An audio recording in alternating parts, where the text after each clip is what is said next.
আসসালামু আলাইকুম, সবাইকে আবারও স্বাগতম জানাচ্ছি আমাদের আইসিটি অধ্যায় চতুর্থ এর টিউটোরিয়াল ক্লাসে।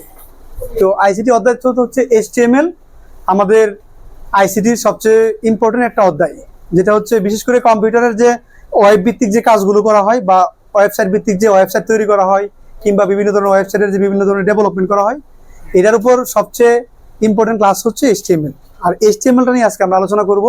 তার আগে আমাদের জানতে হবে অধ্যায় শুরু থেকে তোমাদের ফাইনাল পরীক্ষায় প্রত্যেক বছরই এই 6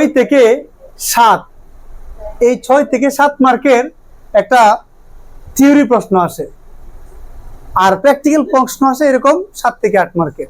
অর্থাৎ আইসিটি থেকে প্রায় 15 মার্কের, মানে অধ্যায় 4 থেকে প্রায় 15 মার্কের একটা কোয়েশ্চেন আসে প্রত্যেক বছরে, বা আরো বেশিও আসে। সেটা হচ্ছে প্র্যাকটিক্যাল থেকে অংশ আসে আর থিওরিটিক্যাল থেকে অংশ আসবে। যেমন ওয়েবসাইটের কাঠামো কি, বিভিন্ন ধরনের কাঠামো থেকে আমাদের ব্যাখ্যা করতে হয়, বা উদ্দীপকের কোন কাঠামোটা দেওয়া আছে, কোনটার সাথে কোনটার মিল আছে, অথবা কোনটা সবচেয়ে ভালো কাঠামো, এরকম ভাবে আমাদের কোশ্চেন গুলো আসে। তো আমরা হচ্ছে আজকে এইচটিএমএল ক্লাস শুরু করব। তার আগেই আমরা ওয়েবসাইট সম্পর্কে একটু ইনফরমেশন জেনে নিতে হবে। ওয়েবসাইট এইচটিএমএল হচ্ছে হাইপারটেক্সট মার্কআপ ল্যাঙ্গুয়েজ। আমরা প্রথমে দেখব ওয়েবসাইট। দেখো ওয়েবসাইট, তাহলে ওয়েবসাইট বোঝার আগে আমাকে আগে বের করতে হবে ওয়েব পেজ। যারা আমার পূর্বের ক্লাস ছাত্র আছো তারা একটু আমাকে সহযোগিতা করবা, হেল্প করতে হবে। আমি জিজ্ঞাসা করবো ওয়েব পেজ কি, কে বলতে পারো ওয়েব পেজ কি? ওয়েব পেজ কি? দেখো ওয়েব পেজ হচ্ছে ইন্টারনেটের ভিত্তিক একটা পেজ, যেখানে আমরা বিভিন্ন ধরনের তথ্য, ছবি, অডিও, ভিডিও, অ্যানিমেশন ইত্যাদি রাখা হয়। ওয়েব ভিত্তিক একটা পেজ যেখানে আমরা বিভিন্ন ধরনের তথ্য রাখা হয় সার্ভারের মাধ্যমে, আর এখান থেকে পৃথিবীর যে কোনো দেশ থেকে যে কোনো ভিজিটর তথ্য খুঁজে পেতে পারে বা এটাকে প্রয়োজনে ব্যবহার করতে পারে। এটাই হচ্ছে ওয়েবসাইট বা ওয়েব পেজ। ওয়েব পেজ হচ্ছে যে পেজের মাধ্যমে তথ্য কি করা হয়, উপস্থাপন করা হয়, যেমন ছবি, অডিও, ভিডিও, বিভিন্ন ধরনের টেক্সট, এবং পৃথিবীর যে কোনো জায়গাতে কোনো ইউজারকারী বা ব্যবহারকারী কি করতে পারে, এখান থেকে তথ্য ব্যবহার করতে পারে বা দেখতে পারে। ক্লিয়ার? এটাকে বলা হয় ওয়েব পেজ। তারপরে কোশ্চেন হচ্ছে ওয়েবসাইট কি, এটা প্রশ্ন আসে তোমাদের, বা কোন নাম্বারের জন্য এই প্রশ্নগুলো বারবার আসছে বোর্ডে। ওয়েবসাইট কি, কে বলতে পারবা? বলো। একই ডোমেইনের ভিতরে একাধিক ওয়েব পেজের সম্মিলিত, মানে সম্পর্ক, একাধিক ওয়েব পেজের সমষ্টি হচ্ছে একটা ওয়েবসাইট, যার একটি ডোমেইন নেম থাকবে।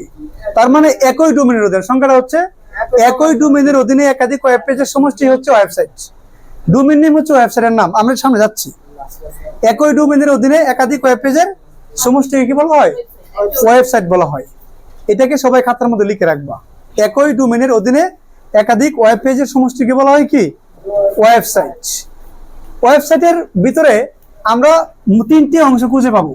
একটা হলো হোম পেজ, মূল ধারার পেজ, আর একটা হচ্ছে উপধারার পেজ। একটা হচ্ছে হোম পেজ, মূল ধারার পেজ, আর একটা হচ্ছে কি? উপধারার পেজ। তোমাদের পরীক্ষার মধ্যে বারবার এই প্রশ্নটা আসে, হোম পেজ কি? যারা ভিডিওটা দেখছো এবং ক্লাস করছো, তোমরা আমি যে প্রশ্নগুলো বলে লিখতেছি এই প্রত্যেকটা প্রশ্ন বা মুখস্থ করে নিতে হবে। আর স্পেশালি আমি এখান থেকে দেখলাম যে মাহবুবুর রহমান স্যারের বইটাই সবচেয়ে ভালো, আমার কাছে মনে হলো আর কি। এরপরে প্রকৌশলী মুজিবুর রহমান স্যারের বইও আছে। তো তোমরা মাহবুবুর রহমান স্যারের বইটাই সবাই কিনবা এবং ওই বই থেকে পড়ার চেষ্টা করবা। স্যার ওয়েবসাইট অন করার পরে প্রথমে যে পেজটি দেখা যায় তো হচ্ছে ওয়েব পেজ। ওয়েব পেজ হচ্ছে হোম পেজ। হোম পেজ হচ্ছে ওয়েবসাইটের ভিতরে প্রবেশ করলে প্রথমে যে পেজটা আমাদের সামনে আসবে এটাকে কি বলি আমরা? Home page. হোম পেজ হচ্ছে কোনো ওয়েবসাইটে প্রবেশ করার পর প্রথমে যে পেজটি আমাদের সামনে আসবে সেটাই হচ্ছে কি? Home page. এরপরে আমরা যাব বই কোথায়? ওয়েবসাইটের প্রকারভেদ। ওয়েবসাইটের প্রকারভেদ। দেখো ওয়েব সাইটের প্রকারভেদ। তো ওয়েবসাইটের প্রকারভেদ আলোচনা করার আগে আমাদের এখানে আরো কিছু তথ্য আমাদেরকে জানতে হবে। ডোমেইন নেম কি? Domain name. এই ডোমেইন নেমের পরে আমাদের আরেকটা জিনিস জানতে হবে। দেখো ডোমেইন নেম, তারপরে জানতে হবে আইপি অ্যাড্রেস। আইপি অ্যাড্রেস কি বা ডোমেইন নেম কি? দেখো, এই ডোমেইন নেমটা জানার আগে আমাকে জানতে হবে আইপি অ্যাড্রেস। আইপি এর পুনরূপ কি? Internet protocol. ইন্টারনেট প্রোটোকল, তাহলে আইপি এর পুনরূপ হচ্ছে ইন্টারনেট প্রোটোকল। তাহলে আইপি অ্যাড্রেস মানে কি? Internet protocol address. Internet protocol address, internet protocol address. তাহলে আইপি অ্যাড্রেস কি যদি আমরা প্রশ্ন আসে, তাহলে কিন্তু পুনরূপ দিলে হবে না। তোমরা অনেকে যে কাজটা করো যে আইপি অ্যাড্রেস আসলে কি, আইপি অ্যাড্রেস কি, এইচটিটিপি কি, এইচটিএমএল কি, এই প্রশ্ন আসলে তোমরা কি করো? পুনরূপ লিখে দিয়ে আসো, যেটা একদমই করা যাবে না, মার্ক দিবে না। তো এটা হচ্ছে IP address, internet protocol address, অর্থাৎ ইন্টারনেটে সংযুক্ত প্রতিটি ডিভাইস, প্রত্যেকটি কম্পিউটার, ইন্টারনেটে সংযুক্ত প্রত্যেকটি ডিভাইস বা প্রত্যেকটি কম্পিউটারে কি থাকে? একটা আলাদা আলাদা ঠিকানা থাকে। ইন্টারনেটে যুক্ত প্রত্যেকটি কম্পিউটারেরই একটা আলাদা আলাদা ঠিকানা থাকে। ওই ঠিকানাগুলোকে বলা হয় আইপি অ্যাড্রেস। কি বলা হয়? IP address. আইপি অ্যাড্রেস কি দিয়ে লেখা হয়? সংখ্যা দ্বারা লেখা হয়। আইপি অ্যাড্রেস কি দ্বারা লেখা হয়? সংখ্যা দ্বারা লেখা হয়। আইপি অ্যাড্রেস বিভিন্ন সময় বিভিন্ন সংখ্যা দ্বারা লেখা হয়। সেটা অক্টাল সংখ্যা হতে পারে, বাইনারি সংখ্যা হতে পারে, ডেসিমাল সংখ্যা হতে পারে, কিংবা হেক্সা সংখ্যা হতে পারে। বিভিন্ন সময় সংখ্যা দ্বারা আইপি অ্যাড্রেস কি করা হয়? লেখা হয়। আইপি অ্যাড্রেস লেখা হয় কি দ্বারা? সংখ্যা দ্বারা। আর আইপি অ্যাড্রেস সংখ্যা দ্বারা লেখা হয়, এই জন্য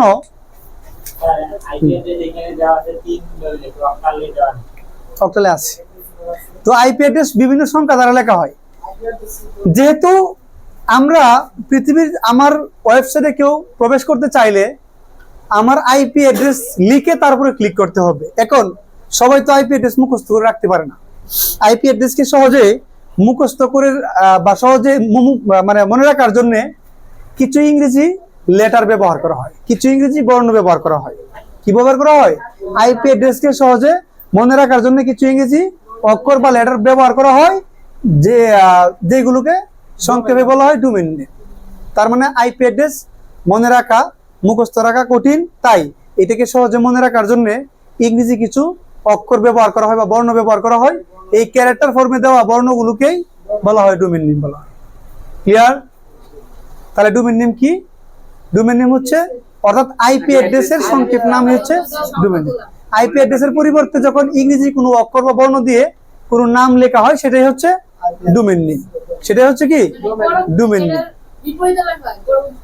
হ্যাঁ, আইপি অ্যাড্রেসের পরিবর্তে আমরা ডোমেইন নেম লিখি। অর্থাৎ আমার একটা কলেজ ওয়েবসাইট আছে, এই ওয়েবসাইটের যে নামটা, এটাই হচ্ছে ডোমেইন নেম। এই নামে সার্চ দিলে আমার কেউ পাবে। আর এই ডোমেইন নেমটা বলতে আমরা জানি কম্পিউটার কি বুঝে? শুধু সংখ্যা বুদ্ধি বুঝে, কম্পিউটার কোনো বর্ণ বুঝে না, তাই না? সেই জন্য কম্পিউটারকে বোঝানোর জন্য একটা সংক্ষেপ কোড করে তা দেওয়া হয়। এই কোডটাই হচ্ছে মূলত domain name. Domain name. Clear? এরপর দেখো, আচ্ছা, আইপি অ্যাড্রেস গেল, ডোমেইন নেম। হ্যাঁ, ব্যবহৃত বর্ণ বা লেটার। দেখো, তারপরে হচ্ছে আমার কিছু প্রশ্ন আছে এখানে। এই 339 পৃষ্ঠাতে তোমরা দেখবে কিছু প্রশ্ন আছে। এই প্রশ্নগুলো শিখে নিতে হবে। এইচটিটিপি কি? তারপরে বিওআইপি, এইগুলোর পুনরূপ শিখতে হবে। বিওআইপি এটা কি? তারপরে আসে তোমার এফটিপি, এটা শিখে নিবা, এফটিপি। তারপরে হচ্ছে কিছু পুনরূপ শিখতে হবে, সেটা হচ্ছে ডিএনএস। কি হবে? DNS, domain name system. DNS মানে কি? Domain name system. তারপরে শিখে নিতে হবে এসইও, সার্চ ইঞ্জিন অপটিমাইজেশন। এই পুনরূপগুলো তোমাকে শিখে নিতে হবে, পরীক্ষার মধ্যে এই পুনরূপগুলো আসবে। আইএসপি, ইন্টারনেট সার্ভিস প্রোভাইডার, লিখতে দেবা আইএসপি, ইন্টারনেট সার্ভিস প্রোভাইডার। তারপরে দেখো, এখানে আমরা যদি একটু যাই, সেটা হচ্ছে ওয়েব ব্রাউজার। কি বলবো আমরা? Web browser. Web browsers. Web browser কি? ওয়েব ব্রাউজার হচ্ছে ইন্টারনেটে থেকে অজস্র তথ্য থেকে কোনো তথ্য খুঁজে বের করার জন্য যেই সার্ভ বা যে টুলসটা ব্যবহার করা হয়। কি ব্যবহার করা হয়? যে টুলসটা বা যে অ্যাপ্লিকেশন বা যে অ্যাপসটা ব্যবহার করা হয়, অথবা যে সফটওয়্যারটা ব্যবহার করা হয়, সেটাই হচ্ছে ওয়েব ব্রাউজার। তার মানে ইন্টারনেটে প্রবেশ করার জন্য, যুক্ত হওয়ার জন্য, তথ্য বের করার জন্য যে সফটওয়্যারটা আমরা ব্যবহার করি তথ্য খোঁজার জন্য, সেটাই হচ্ছে কি? সার্ভার, সেটা হচ্ছে কি ওয়েব সার্ভার। ইন্টারনেট থেকে তথ্য খুঁজে দেখো বের করে সার্চ ইঞ্জিন, সার্চ ইঞ্জিন হচ্ছে এক ধরনের টুলস। সার্চ ইঞ্জিন কি এক ধরনের টুলস, সে কি করে ইন্টারনেট থেকে তথ্য খুঁজে বের করে। এক ধরনের টুলস, সে কি করে ইন্টারনেট থেকে তথ্য খুঁজে বের করে, যেমন গুগল, ইয়াহু, তাই না? এইগুলো হচ্ছে সার্চ ইঞ্জিন। একটা কথা মনে রাখবা, ক্রোম হচ্ছে ব্রাউজার, গুগল ক্রোম হচ্ছে ব্রাউজার, মজিলা ফায়ারফক্স হচ্ছে কি ব্রাউজার। একটু মাথায় রাখতে হবে কোনটা ব্রাউজার আর কোনটা সার্চ ইঞ্জিন, একটু মুখস্থ করে নিবা, এই বই থেকে রাখবে, কারণ যখন এমসিকিউ আসবে তো বলবে নিচের কোনটি সার্চ ইঞ্জিন, নিচের কোনটা সার্চ ইঞ্জিন, কোনটা কোনটা ওয়েব ব্রাউজার। হ্যাঁ, গুগল একটা সার্চ ইঞ্জিন বলবে। এটা প্রশ্নের মধ্যে আসছিল মহিলা কলেজে, যে প্রথম বাংলা সার্চ ইঞ্জিন কোনটি, এর নাম কি কেউ জানো? এটা পিপিলিকা। কি নাম? আমি কিন্তু ইতিপূর্বের ক্লাসগুলোতে বলে দিয়েছি, এই প্রথম ক্লাসটা হয় এই বেসিক থিওরির উপরে। এখান থেকে সবচেয়ে বেশি এমসিকিউ প্লাস ওই যে 6 থেকে 7 কমন পড়বে। আমি বললাম কি 6 থেকে 7 এই ক্লাসের উপরে কমন পড়বে, আর এমসিকিউ কমন পড়বে এখান থেকে 2-3টা। আমরা যখন কোডিং করব তখন তো আলাদা ক্লাস হবে, সেটা ওয়েব প্র্যাকটিক্যাল ক্লাস। আর এইটা এখানে কি হবে, বেসিক, অর্থাৎ থিওরিটিক্যাল প্রশ্ন যেগুলো আসবে এখান থেকে আসবে। সফটওয়্যারটা হচ্ছে সার্ভার, ওয়েব সার্ভার। আর যে টুলস গুলো নিয়ে আমরা কাজ করব, যে টুলস, এটা হলো সার্চ ইঞ্জিন। দেখো সার্চ ইঞ্জিন হচ্ছে ওয়েব সার্ভার থেকে সহজে কোনো তথ্য বের করার টুলবার, সহজে কোনো তথ্য বের করার যে টুলবার, এটা হচ্ছে সার্চ ইঞ্জিন। দেখো ডোমেইন নেমটাও পড়ে ফেলছি, তাই না? এরপর একটা প্রশ্ন শিখে নিবা, URL. URL internet universal resource locator অথবা ইউনিফর্ম রিসোর্স লোকেটর, এটার পুনরূপটা খুঁজে বের করবা। এটা হচ্ছে কোনো ওয়েব পেজকে নির্দেশ করতে ব্যবহার করা হয়। তোমার ওয়েব পেজ বা ওয়েবসাইটটা কোন ধরনের, ওইরকম পেজ নির্দেশ করতে আমরা ইউআরএলটা ব্যবহার করি। এই ইউআরএল এর একটা ব্যাখ্যা দেওয়া আছে বইয়ের মধ্যে, ওই ব্যাখ্যাটা সবাই শিখে নিতে হবে, যে কোনটা টপ লেভেল ডোমেইন, অর্থাৎ ডট চিহ্নের পরের অংশটা ডোমেইন নেমের ডট চিহ্নের পরের অংশটার নাম হলো top level domain. Top level ডোমেইনের মধ্যে অনেক সময় আছে কান্ট্রি ডোমেইন, তাই না? হ্যাঁ, টপ কান্ট্রি ডোমেইন আসতে পারে। এরকম টপ লেভেল ডোমেইন আমাদের যেমন প্রশ্ন আসতে পারে ডট নেট মানে নেটওয়ার্ক ভিত্তিক যে প্রশ্নগুলো আছে। তারপর ডট বিডি কান্ট্রি ডোমেইন, বাংলাদেশের ডোমেইন, তাই না? ডট এডু মানে শিক্ষা প্রতিষ্ঠানের। এগুলো হচ্ছে বিভিন্ন ধরনের টপ লেভেল ডোমেইন দ্বারা কি বোঝায়, প্রতিষ্ঠানটা কোন ধরনের প্রতিষ্ঠান ইত্যাদি বোঝায়। এটা এখান থেকে শিখে নিবা। কোশ্চেন হচ্ছে, নেক্সট কোশ্চেন হচ্ছে, বাসায় পড়ে নিবা, আইপি অ্যাড্রেস এবং ডোমেইন নেমের মধ্যে পার্থক্য। আইপি অ্যাড্রেস এবং ডোমেইন নেমের মধ্যে পার্থক্য। আইপি অ্যাড্রেসে স্যার অনেক ধরনের সংখ্যা থাকে না স্যার? আইপি অ্যাড্রেস লেখা হয় সংখ্যা দ্বারা, আর ডোমেইন লেখা হয় বিভিন্ন ইংরেজি বর্ণ দ্বারা, তাই না? আইপি অ্যাড্রেস মুখস্থ রাখা কঠিন, ডোমেইন নেম মুখস্থ রাখা সহজ। এরকম কিছু পার্থক্য আছে, পার্থক্যগুলো তোমরা শিখে নিবা, সহজে পেরে যাবা। তারপরে কোশ্চেনটা দেখো, কোশ্চেনটা আমরা এবার দেখবো ওয়েবসাইটের প্রকারভেদ। ওয়েবসাইট হচ্ছে প্রথমত কয় প্রকার, কে বলতে পারবা? ওয়েবসাইট প্রথমত 2 প্রকার। কি কয় প্রকার? 2 প্রকার। একটা হলো স্ট্যাটিক ওয়েবসাইট, আর হচ্ছে কি ডাইনামিক ওয়েবসাইট। স্ট্যাটিক ওয়েবসাইট আর হচ্ছে ডাইনামিক ওয়েবসাইট। স্ট্যাটিক ওয়েবসাইট, যেটা পূর্বে তথ্য দেয়। স্ট্যাটিক ওয়েবসাইট হচ্ছে পূর্বে নির্ধারিত কোনো তথ্য প্রদর্শন করবে। স্ট্যাটিক মানে কি, সে পূর্বে নির্ধারিত কোনো তথ্য, অর্থাৎ কোডিং করা তথ্যকে সে কি করতে পারবে, প্রদর্শন করতে পারবে, সে আপডেট তথ্যকে প্রকাশ করতে পারবে না। তাহলে স্ট্যাটিক ওয়েবসাইট হচ্ছে এমন ধরনের একটা ওয়েবসাইট যে পূর্বে নির্ধারণকৃত বা পূর্বে উল্লেখিত কোনো ডাটা সে কি করে প্রদর্শন করে, প্রতিনিয়ত যে ডাটাগুলো আপডেট হচ্ছে এই ডাটাগুলো সে কি করতে পারে না, প্রদর্শন করতে পারে না। এটার সুবিধা অসুবিধাগুলো শিখবা। এখানে দেওয়া আছে যে ওয়েবসাইটের প্রকারভেদ, স্ট্যাটিক ওয়েবসাইট, ডাইনামিক ওয়েবসাইট, দুইটা সুবিধা শিখতে হবে। কারণ কি, পরীক্ষার মধ্যে আসবে যে আইসিটি স্যার ক্লাসে এমন একটি ওয়েবসাইটের কথা বললেন যে ওয়েবসাইটে প্রতিনিয়তই কোনো প্রতিষ্ঠানের তথ্য, আপডেট তথ্য প্রদর্শন করতে সক্ষম, তাহলে এটা কোন ধরনের website? Dynamic website. Dynamic website হচ্ছে যে ওয়েবসাইট কোনো প্রতিনিয়তই কোনো প্রতিষ্ঠানের তথ্য কি করতে পারে, আপডেট করতে পারে, আপলোড করতে পারে এবং প্রতিনিয়ত নতুন তথ্য দিয়ে থাকে, এটাই হচ্ছে ডাইনামিক ওয়েবসাইট। আমাদের বর্তমানে ডাইনামিক না, হ্যাঁ আমারটা ডাইনামিকই দেখি, আমি তো ওয়েবসাইটে কোনো ভুলই নাই, তাই নাকি? ঠিক আছে। এরপর হচ্ছে ওয়েবসাইটের কাঠামো। প্রশ্ন আসবে ওয়েবসাইটের কাঠামো কি?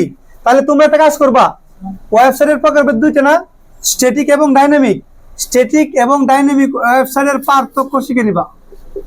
স্ট্যাটিক এবং ডাইনামিক ওয়েবসাইটের কি পার্থক্যটা শিখে নিবা। কি বললাম দেখো পরবর্তী পৃষ্ঠের মধ্যে আছে স্ট্যাটিক ওয়েবসাইট এবং ডাইনামিক ওয়েবসাইটের পার্থক্য।